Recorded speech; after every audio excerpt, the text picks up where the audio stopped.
नमस्कार लाडक्या ताईंनो, मी भाऊसाहेब कसबे. स्वागत आहे तुमचं माझ्या युट्यूब चॅनलमध्ये. आज आपण लाडकी बहीण योजनेबद्दल मोठी अपडेट पाहणार आहोत. राज्य सरकारकडून मिळणाऱ्या 1500 रुपयाच्या हप्त्याबाबत नवीन माहिती समोर आली आहे. मिळालेल्या माहितीनुसार फेब्रुवारी आणि मार्च महिन्याचा हप्ता एकत्र येऊ शकतो का, असा प्रश्न खूप साऱ्या लाडक्या बहिणींना पडलेला आहे.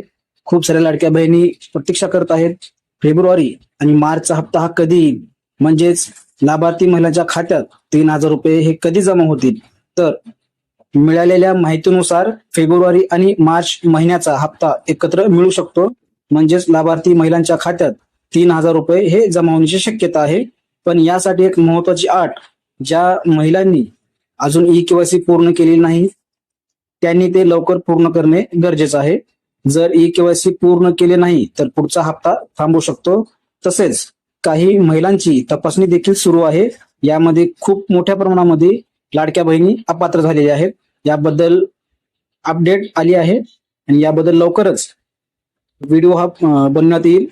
ज्यांचे कुटुंबाचे उत्पन्न जास्त आहे किंवा नियमात बसत नाहीत त्यांना या योजनेचा लाभ मिळणार नाही. म्हणून जर तुम्ही या योजनेचे लाभार्थी असाल तर ई-केवायसी लवकर पूर्ण करा आणि तुमचे बँक खाते आधारशी लिंक आहे का ते एक वेळेस नक्की तपासा. तर सरकार फेब्रुवारी आणि मार्च महिन्याचा हप्ता एकत्र देणार आहे, म्हणजे महिलांच्या खात्यात 3000 रुपये हे जमा होणार आहेत. हे पैसे साधारणपणे 10 ते 15 एप्रिलच्या आधी खात्यात येण्याची शक्यता आहे, अशी माहिती ही मिळत आहे. ज्या लाडक्या बहिणीची ई-केवायसी झाली नाही अशा लाडक्या बहिणींनी लवकरात लवकर ई-केवायसी ही दुरुस्त करून घ्या. लास्ट डेट आहे 31 मार्च. 31 मार्चच्या अगोदर ई-केवायसी ही दुरुस्त करून घ्या. कुटुंबाचे वार्षिक उत्पन्न 2.5 लाखापेक्षा जास्त नसावे. तर एप्रिल महिन्यामध्ये एकत्रित हे 2 हप्ते हे मिळणार आहेत, म्हणजेच 3000 रुपयाचा जो काही हप्ता आहे तो मिळण्याची शक्यता आहे. 31 मार्च नंतर ई-केवायसी प्रक्रिया पूर्ण करून घ्या. ज्या लाडक्या बहिणींनी 31 मार्च पर्यंत ई-केवायसी जर दुरुस्त करून घेतली, ई-केवायसी जर केली, तरच जो काही हप्ता आहे तो मिळणार आहे, अन्यथा तुम्हाला हप्ता हा मिळणार नाही.